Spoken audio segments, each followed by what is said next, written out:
Hello Mayank, Piyush, अभिषेक, ऋषभ और जो कोई भी इस वीडियो को देख रहा है, ठीक है। तो आज देखो हम लोग बात करेंगे क्या, आज जो हमारा वीडियो है बहुत छोटा रहने वाला है, लगभग 10 से लेकर 15 मिनट के बीच में ख़त्म कर देंगे। तो उनमें से 2 मिनट एक्स्ट्रा ले लो और मेरी बात सुनो ध्यान से। देखो, जो लोग कह रहे हैं कि नोट्स भैया कब बनवाओगे, नोट्स हमारे कंप्लीट नहीं हो पा रहे हैं, नोट्स कैसे बनाएं। तो देखो, नोट्स के लिए कोई अलग से सेशन तो लाएंगे नहीं कि आपको एक एक परिभाषा बताएं कि लिखो यकृत और फिर उसकी परिभाषा लिखाएं, तो ऐसा कुछ नहीं होगा, ठीक है। तो जो भी आप पहले एक वीडियो देखो, जैसे कि मान लो आपने पार्ट नंबर 4 देखा, ठीक है, और आप धीरे धीरे उस चीज़ को देखो, आपने समझा यकृत के बारे में। तो मेरे बोलने का तरीका अलग है, क्योंकि बोलूँगा तो मैं समझाने के तौर पे आपको बोलूँगा कि भाई आपको ये चीज़ समझ में आ जाए, और उसे आप अपनी भाषा में बिल्कुल अच्छे से लिखो। जैसे मैंने कहा कि मान लो कि लिवर से बाइल जूस देखो निकलता है, मैं तो ऐसे बोल दिया, ठीक। पर आपको लिखना कैसे, अगर आप नोट्स बनाना चाहते हो तो उसको लिखो बकायदा कि लिवर यकृत से बाइल लिवर से हमारा कौन सा बाइल जूस निकलता है, ठीक है। तो या फिर आप हिंदी में हो तो आप लिखो कि यकृत से हमारा क्या पित्त रस निकलता है।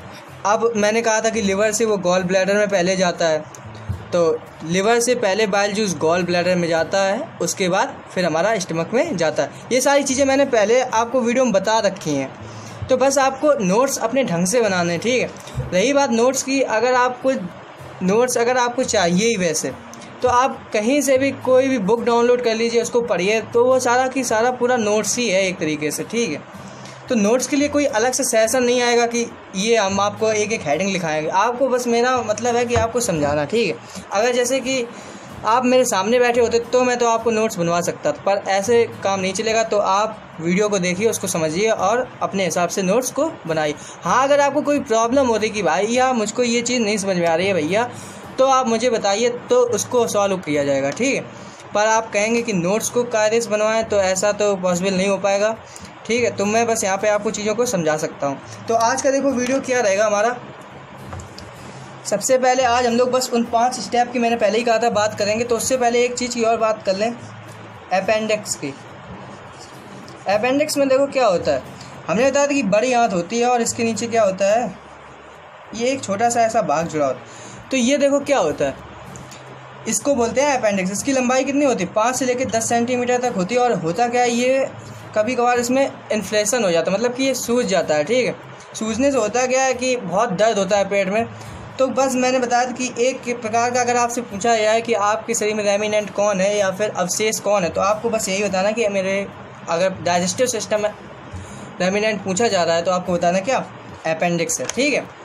तो चलो अब देखते हैं उन 5 स्टेप्स को।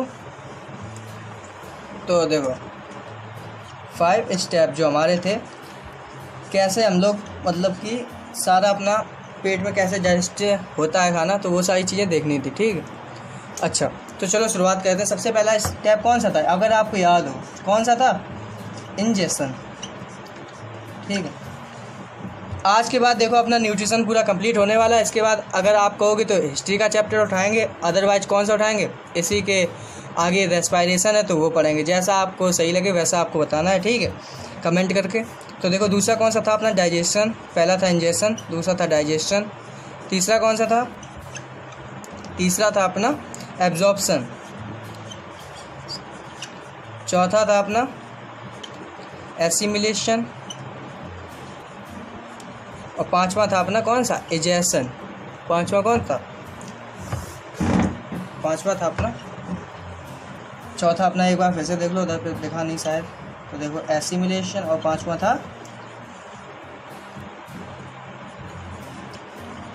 इजेशन, ठीक है। हिंदी में देखो अंतःग्रहण, पाचन, अवशोषण, और इसका होता है स्वांगीकरण। एजेशन मतलब बाहर निकालना, ठीक है, एजेशन। चलो अब बात कर रहे हैं एक एक चीज़ की, बड़े आराम से देखना, क्योंकि हो सकता है 5 स्टेप पूछ दिए जाए। इसके बाद देखो न्यूट्रिशन अपना पूरा कंप्लीट हो गया है। बार बार वीडियो को देखो, रिवाइज करो, ठीक है, याद करने की कोशिश करो। चलो तो देखो इंजेक्शन में देखो क्या होता है, खाने को बस अपने मुंह तक ले जाने की प्रोसेस ही क्या कहलाती है, इंजेक्शन, ठीक है, इंजेक्शन। तो अब अलग अलग तरीके से अलग अलग, जैसे क्रिएचर बॉडी है तो अलग अलग उसमें इंजेक्शन की प्रोसेस है। जैसे कि अगर बात करें ह्यूमन की, तो ह्यूमन में क्या है, ह्यूमन के तो भाई नहीं समझ में आया, चलो इधर देखो। तो इंजेक्शन में क्या है, ज़्यादा नीचे होगा, देखो मान लो कि ये एक ह्यूमन है, ठीक है, ये एक ह्यूमन है और इसके पास क्या है, 2 हाथ और 2 पैर। तो भैया इसका तो बड़ा आराम से है कि खाने को अपने हाथ से उठाएगा और कहाँ ले जाएगा, मुंह में। तो यही प्रोसेस क्या कहलाएगी, इंजेक्शन। पर अलग अलग क्रिएशन में अलग अलग होता है। जैसे कि अब बात करें अगर यूनिसेलुलर की, मतलब अमीबा की, हम लोग बात कर चुके हैं पहले भी। तो क्या है, वो अपने स्यूडोपोडिया को मुंह बनाता है ऐसे, ये इसकी क्या होता है, स्यूडोपोडिया, पहले बता चुके, ठीक है, स्यूडोपोडिया। और फिर ये फूड को क्या करेगा, इंजेस्ट करेगा, समझ रहे। अगर बात करें बकरी की, तो बकरी क्या सीधे अपने माउथ को ही घास में लगा के उसको क्या खाने की कोशिश करती है, खाती है। तो क्या है, वही अपना क्या इंजेक्शन है उसका। अगर बात करें किसकी, हाइड्रा की, किसकी, हाइड्रा की। तो हाइड्रा क्या होता है, इसमें ऊपर ऐसे एक टाइप का ये पौधा होता है, पर ये दूसरों पर डिपेंड होता है। तो इसमें क्या ऊपर स्पर्शक लगे होते हैं, ठीक है। तो ये क्या कहते हैं, जो भी आता है खाने के पार्टिकल, उसको क्या ऊपर स्पर्शकों द्वारा क्या होता है अंदर। आपने सुना होगा कीट बच्ची पौधे होते हैं कुछ, देखो ये भी एक तरीके के पौधे ही हैं, पर कैसे पौधे हैं, ये भी क्या है, परपोषी हैं, दूसरों पर डिपेंड है, ठीक है। ये भी कैसे हेटेरोट्रॉफिक न्यूट्रिशन करता है एक तरीके से। तो वो पौधों में क्या होता है, इस प्रकार से होता है। और यहाँ पर एक कीड़ा कोई बैठ जाए आके, और ये मतलब कि कुछ इस प्रकार से खुला सा होता है। तो यहाँ पे एक कीड़ा बैठा तो क्या बंद हो गया, समझ गए। तो क्या है, ये इस प्रकार से इंजेक्शन कर रहा है। अगर बात करें किसकी, और कोई सी जीव की ले लो, बात करें अगर शेर की, तो वो भी बकरी के सेम तरीके से कर रहा है। तो ये प्रोसेस मतलब खाने को केवल अपने मुंह तक ले जाना, मतलब कि डाइजेस्ट करने के लिए जो भी पार्ट हो, जैसे कि इनका मान लो अमीबा में तो मुंह तो होता नहीं है, ठीक है। तो क्या केवल अपनी बॉडी के अंदर ही तो ले जा रहा है। तो ऐसा नहीं कि हम लोग बस यही करें कि खाने को मुंह तक ले जाना, अमीबा में तो मुंह ही नहीं है, फिर समझ रहे हो। तो खाने को डाइजेस्टिव सिस्टम तक पहुँचाना, सीधे बात करो, ठीक है, खाने को डाइजेस्टिव सिस्टम तक पहुँचा देना, ये क्या होता है, इंजेक्शन काम होता है। अब डाइजेस्टिव सिस्टम में पहुंच जाएगा तो कौन सी क्रिया होगी, सीधी बात है कि डाइजेशन की प्रोसेस शुरू हो जाएगी, ठीक है। तो अब अपना होता है डाइजेशन। तो अगर बात करें ह्यूमन में, तो ह्यूमन में ही देखो हम लोगों को पढ़ना है कि किस प्रकार से डाइजेशन होता है। तो डाइजेशन में देखो सबसे पहले क्या होता है, माउथ बता चुके।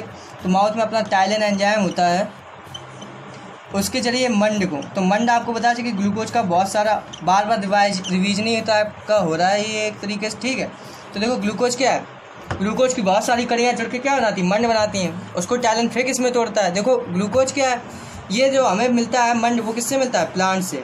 प्रोसेस कौन सी होती है, फोटोसिंथेसिस की, तब मंड मिलता है और फिर इसको तोड़ना शुरू कर देते हैं ग्लूकोज में, ठीक है। सारा कुछ पढ़ा आया है। अब इसके बाद देखो फिर क्या, तो टाइलिन एंजाइम मंड को किस में तोड़ेगा, ग्लूकोज में या फिर माल्टोज में, ठीक है। इसके बाद देखो आप फिर पेट में जाता है, स्टमक में। तो स्टमक में अपने बहुत सारे एंजाइम बताए, पेप्सिन है, रेनिन है। तो ये क्या कहते हैं, ये प्रोटीन को तोड़ते हैं, चाहे वो दुग्ध प्रोटीन हो या फिर प्रोटीन हो, ठीक है। रेनिन पे किस पे काम करता है, मिल्क प्रोटीन पे, और पेप्सिन किस पे काम करता है, प्रोटीन पे। तो यहाँ पे देखो डाइजेस्ट इस प्रकार से होता है। इसके बाद मतलब बहुत सारे जो अपने एंजाइम है, जूस हैं, ये सारा काम किसका करते हैं, डाइजेशन का। तो इनकी लिस्ट आप बनाओ या तो मैं खुद दे दूँगा, ठीक है। हो सकता है कल तक आपको शाम तक मिल जाएगी, ठीक है। तो आप आराम से इनको देखो, ठीक है, उनको याद करो। तो ये किस में काम करते हैं, ये डाइजेशन में काम करते हैं। अगर आपसे पूछा जाए कि डाइजेशन के बारे में आप कुछ बताओ, तो आपको पूरा डाइजेशन बताना है कि इस प्रकार से अपने मुंह में होता है, माउथ में होता है, ठीक है। इसके बाद यहाँ पे फिर ऐसे आता है, फिर उसके बाद स्टमक में इस प्रकार से होता है, ये एंजाइम होते हैं। इसके बाद इधर से बाइल जूस आता है, इधर से पैनक्रियाटिक जूस आता है। फिर ये क्या होता है, स्मॉल इंटेस्टाइन में जाता है, स्मॉल इंटेस्टाइन लार्ज इंटेस्टाइन में बदल जाती है, और इसके बाद कहानी ख़त्म, ठीक है। तो ये चीज़ें आपको बतानी पूरी। अब इसके बाद देखो, तो ये डाइजेशन के बारे में और देख लो। अगर स्मॉल इंटेस्टाइन की बात करें, स्मॉल इंटेस्टाइन में डाइजेशन कैसे होता है, तो देखो इसमें क्या है, बताए थे पहले, सुक्रेज, लैक्टेज, माल्टेज, लाइपेज, एरेप्सिन, ये सारे बहुत सारे क्या होते हैं, एंजाइम है, ठीक है। सुक्रेज किसको तोड़ेगा, सुक्रोज को। लैक्टेज किसको तोड़ेगा, लैक्टोज को। माल्टेज किसको तोड़ेगा, तो ये अपना माल्टोज को तोड़ेगा। लाइपेज किसी और शर्करा पे काम करेगा, ठीक है। एरेप्सिन देखो क्या कहता है, प्रोटीन को तोड़ता है, ठीक है। और प्रोटीन को तोड़ते वक्त ये क्या बना देता है, जो मतलब अपना प्रोटीन, देखो प्रोटीन का अपना अगर बात करें पाचन किस में होता था, स्टमक में। पर जितना कुछ बचा हुआ प्रोटीन है वो आता है कहाँ, फिर जो कुछ बच गया भाई वो कहाँ आना है, स्मॉल इंटेस्टाइन में आना है। क्योंकि देखो सबसे पहले अपना स्टमक आता है, फिर इसके बाद स्मॉल इंटेस्टाइन, फिर स्मॉल इंटेस्टाइन से क्या बन जाता है, लार्ज इंटेस्टाइन, ठीक है, फिर क्या बन जाता है, लार्ज इंटेस्टाइन। तो ये प्रोसेस चलती है। तो देखो प्रोटीन का पाचन पहले ही अपना कहाँ हो चुका है, प्रोटीन अपना स्टमक पहले ही हो चुका है। इसके बाद जो कुछ बचा है वो कहाँ जाएगा, स्मॉल इंटेस्टाइन में। तो वहाँ पे कौन काम करता है, एरेप्सिन, ठीक है, एरेप्सिन इसको किस में तोड़ता रहता है, अमीनो एसिड में, ठीक है। तो ये था डाइजेशन सिस्टम, डाइजेशन किसमें, स्मॉल इंटेस्टाइन में। पर अब बात करें किसकी, एब्जॉर्प्शन की। तो एब्जॉर्प्शन का काम अगर आपसे पूछा जाए कहाँ पर शुरू होता है, एब्जॉर्प्शन का काम कहाँ से शुरू होता है, तो आपको बताना है कि भाई ये तो स्टमक में शुरू होना चालू हो जाता है, कि स्टमक में ही एब्जॉर्प्शन होता है। ऐसा नहीं, स्मॉल इंटेस्टाइन में हालांकि बहुत ज़्यादा होता है, पर ऐसा नहीं कि स्टमक में एब्जॉर्प्शन नहीं होता है। स्टमक में भी एब्जॉर्प्शन होता है कुछ मंथ्स का, मतलब कुछ ग्लूकोज टाइप के, कुछ लवर का, ठीक है। कहाँ एब्जॉर्प्शन होता है, स्टमक में, ठीक है। इसके बाद अपना कहाँ आते हैं, स्मॉल इंटेस्टाइन में। इसका पूरा वर्क किसका है, एब्जॉर्प्शन का और डाइजेशन का। तो डाइजेस्ट किसको कहता है, बार बार बता रहे हैं कि डाइजेस्ट किसको कहता है, मंड को, ठीक है, डाइजेस्ट किसको कहता है, मंड को, ठीक है। जैसे बहुत सारी शर्कराएँ हैं, सुक्रोज, लैक्टोज, यही सब डाइजेस्ट इनको कहता है। और एब्जॉर्ब किनको कहता है, एब्जॉर्ब भी इन्हीं शर्कराओं को करता है, ठीक है। तो किनके जरिए करता है, बता चुके, विली होती है इसमें। जैसे कि ये मान लो एक स्मॉल इंटेस्टाइन की एक नली है, ठीक, तो इसमें ये ऐसी ऐसी विली बनी होती है, ठीक है, अंदर से। तो ये खाना के जो अपने न्यूट्रिएंट्स कंपाउंड हैं जो पच चुके हैं बिल्कुल, ठीक है, उनको क्या एब्जॉर्ब कर लिया जाता है। तो ये विली की लंबाई लगभग होती है 4 से 5 सेंटीमीटर की, ऐसी विली होती है, ठीक है, और बहुत ही ज़्यादा होती हैं। तो एब्जॉर्ब काम चलता रहता है अंदर, ठीक है। तो स्मॉल इंटेस्टाइन में बहुत ज़्यादा एब्जॉर्प्शन होता है, सबसे ज़्यादा। इसके बाद किस में, फिर लार्ज इंटेस्टाइन में एब्जॉर्प्शन का काम होता है, इंटेस्टाइन में। देखो हो सकता है कि पेपर 5 स्टेप ये पूछ दिए जाए, तो बस आपको यही सब बताना है कि कहाँ पे क्या होता है, ठीक है। आप पहले ही पढ़ चुके हो उन चीज़ों को, बस वही चीज़ें आपको बतानी है कि यहाँ पर ऐसा होता है, यहाँ पर ऐसा होता है, यहाँ पे ये एंजाइम निकलते हैं और ये ऐसे तोड़ते हैं, ठीक है। ऐसे भैया एब्जॉर्प्शन होता है। एब्जॉर्प्शन कहाँ होता है, तो ये भी बता देना कि स्टमक में होता है। स्टमक में किसका होता है, तो आपको बताना लवर का होता है। और अगर पूछा जाए स्मॉल इंटेस्टाइन में, तो आपको बताना है कि यही मंड शर्करा वगैरह का होता है। और लार्ज इंटेस्टाइन में, तो स्मॉल इंटेस्टाइन में आपको बताना है किसका किसका होता है, प्रोटीन है, मंड है। और लार्ज इंटेस्टाइन में पूछा जाए तो जल वगैरह ये सब चीज़ें कहाँ होता है, लार्ज इंटेस्टाइन में होता है। सीधी सीधी बात। अब इसके बाद देखो सीधे आते हैं किस पे, एसिमिलेशन पे। तो एसिमिलेशन में क्या है, इसको बोलते हैं स्वांगीकृत। स्वांगीकृत मतलब अपने में मिलाना, ठीक है। तो अब भैया जो चीज़ पच चुकी है उसे क्या अपने में मिला लेंगे, मतलब कि उससे क्या लेने की कोशिश करेंगे, ऊर्जा। अगर हमने अपने ग्लूकोज को एब्जॉर्ब किया तो उससे क्या, ग्लूकोज तो हमें रख के तो बैठेंगे नहीं कि भाई एक पेट में एक पोटली बना लो, उसमें ग्लूकोज भर लो, इसमें प्रोटीन भर लो, सब बाद में काम आएगा, ऐसा नहीं, ठीक। तो क्या, तो हमें तुरंत की तुरंत एनर्जी भी चाहिए, तो ग्लूकोज से क्या चाहिए, एनर्जी चाहिए। तो सबके अपने अलग अलग वर्क हैं। जैसे ग्लूकोज हमें क्या देता है, एनर्जी देता है। फैट हमें क्या देता है, एनर्जी वगैरह देता है। अगर बात करें प्रोटीन की, तो प्रोटीन इंसानों के विकास के लिए या फिर किसी भी लिविंग काइंड के लिए क्या है, वो उसे वृद्धि ग्रोथ करने में हेल्प करता है, ठीक है। तो ये सारी चीज़ें हैं, प्रोटीन है, ठीक है। और क्या है, अगर आपका कोई टिश्यू वगैरह की मरम्मत के लिए, मतलब आप कट फट गए हैं तो उसको भी रिकवर करना है, ठीक है। सारे काम किसके द्वारा, प्रोटीन वगैरह के द्वारा होते हैं। इसके बाद अपना जल, अगर हम लोग बात करें वाटर की, तो वाटर क्या है कि अगर सोचो वाटर ना हो तो क्या है, जो अपना ब्लड है वो लिक्विड फॉर्म में रह पाएगा, नहीं हो रह पाएगा, ठीक है। ब्लड में भी वाटर की क्वांटिटी रहती है। तो ये सारी चीज़ें क्या हैं, धीरे धीरे अपनी एसिमिलेशन इसलिए ज़रूरी हो जाता है कि इन चीज़ों से हमें क्या चाहिए, आगे की चीज़ें चाहिए। अब इसके बाद जब हम लोग ये सारी चीज़ें ले लेते हैं तो अपने पास बचा क्या, वेस्ट मटेरियल। तो वेस्ट मटेरियल को क्या धीरे से एजेशन कर देते हैं, किसके द्वारा, एनएस के द्वारा। एनएस मतलब गुदा, ठीक है, एजेशन।